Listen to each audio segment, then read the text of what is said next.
the Kansas Department of Corrections, the amazing craftsmanship and artistry of residents is on full display. Take for instance at Norton Correctional Facility, where it is common to crochet hats, blankets, and shawls that are donated to homeless shelters in Kansas, or having artistic drawings displayed at the Norton Public Library.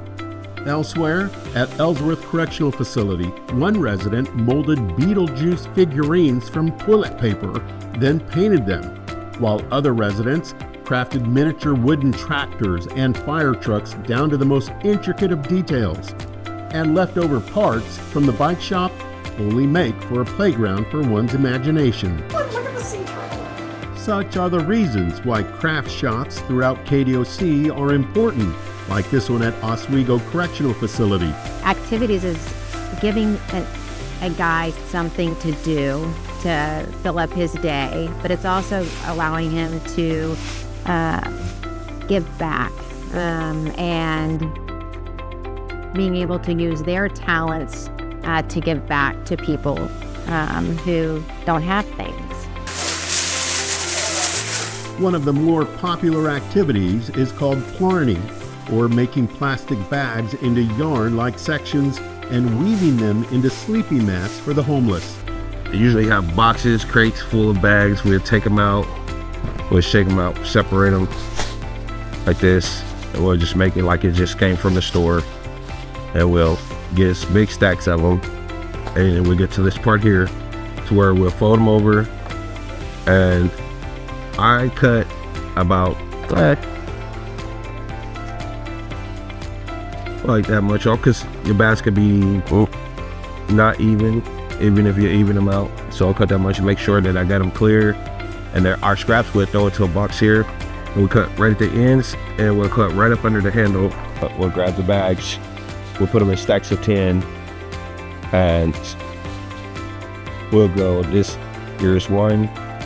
We'll take it, I'll stick my hand through there like this, pull it through, and it makes a soft knot so they all stay tied together.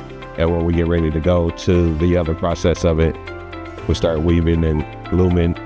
When we get ready to start, we run them up and down on the loom to make the first round, and then the second round you got to weave them in and out of the ones that you run up and down. And it goes from, I run them from bottom to top. Yeah.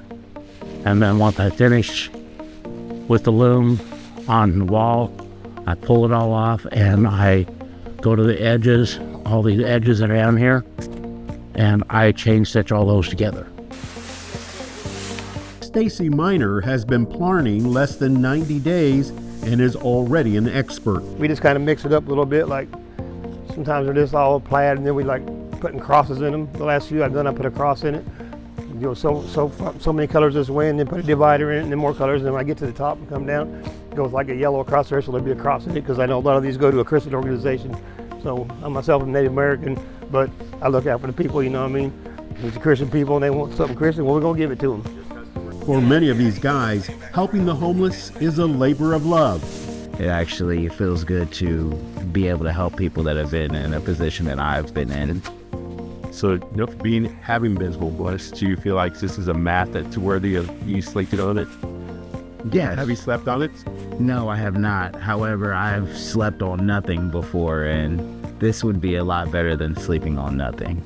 And what's a good mattress unless you have a good pillow? Travis Smith has been making plastic pillows for almost a year. What makes this a good pillow?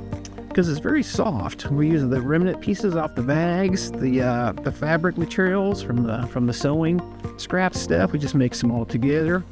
I put them in recycled bags that we make. We iron the edges together after we get them stuffed. And then normally it's made out of like cotton and cloth. Yeah. Yes, sir. Plastic. Yes. Yes. Does it sleep well by it? I guess if you put a pillow cover on it? Yeah, I guess as long as you put a pillowcase over it, Sometimes, to make time go by faster, they will race to see who can string 10 plarns together. On your mark, get set, go.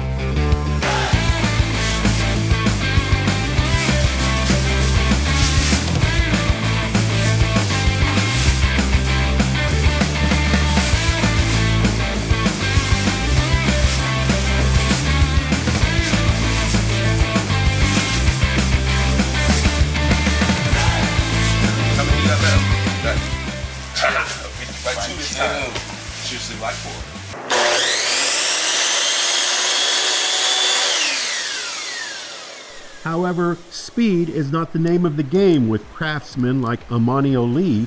These candle holders that will be used during the upcoming holidays each took 2 hours to make.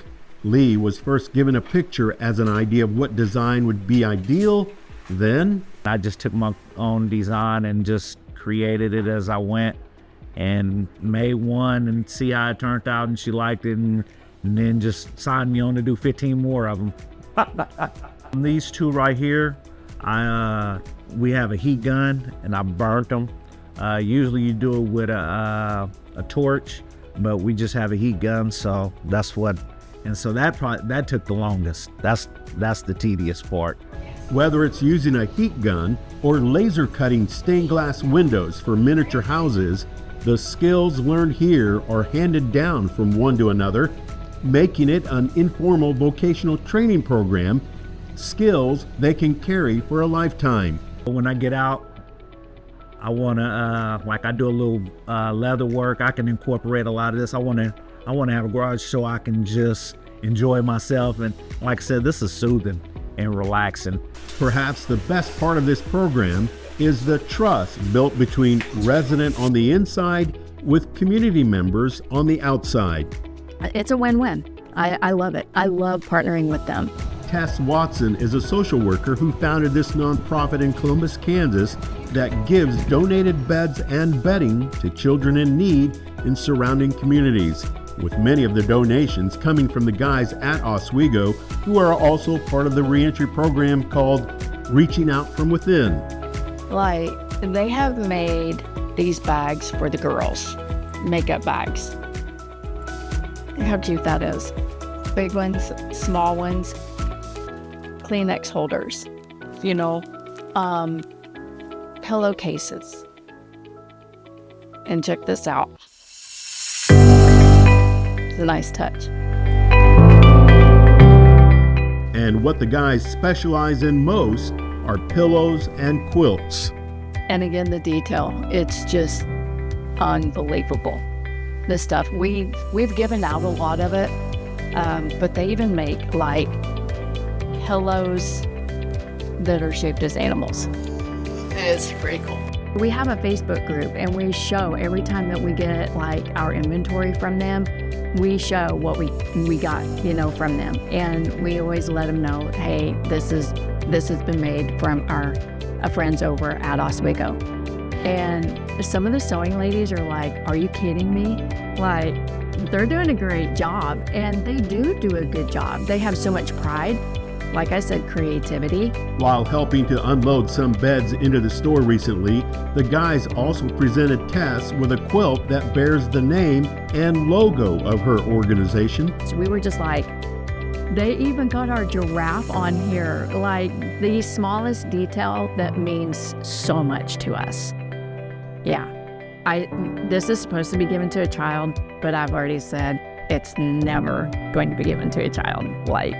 And I told the guys that. I was like, I'm sorry, but I can't give this away. It's just too special. Not only are the quilts special, but in some cases, life-saving. Many quilts are sent to the nearby McConnell Air Base Hospital in the NICU department to help babies suffering from jaundice. They put the babies on these. This is waterproof, and they lay that down so that they could be laid outside. and then they lay them in the sun to help them with their jaundice. And some of them have a pocket, so if they have a pacifier, they can put their pacifier in the pocket. These guys are incarcerated for sometimes really violent crimes, but the people in the community, the businesses in the community are out there because of the crimes that these guys committed. And so one of the goals that we had was to start bringing in people from the community, different entities, and having them meet with groups like Reaching Out From Within or the Lifers Club, different organizations, to have them come in and meet so that the entities, more the victim side, can actually see what these guys are doing and how they're changing their lives, and how they're being impactful. They might have done this, but this is what they're doing now. And it has been very inspiring to set into those meetings. It's not just, we want to give them money. We have fundraisers and that kind of stuff to be able to provide money to the organizations in the community, but having them come in to actually meet with the inmates that are conducting the fundraisers and getting to learn about them as a human being is one of the best things that you can ever be a part of. If you'd like to donate to the Dream Big Little One nonprofit, check out donatebeds.com.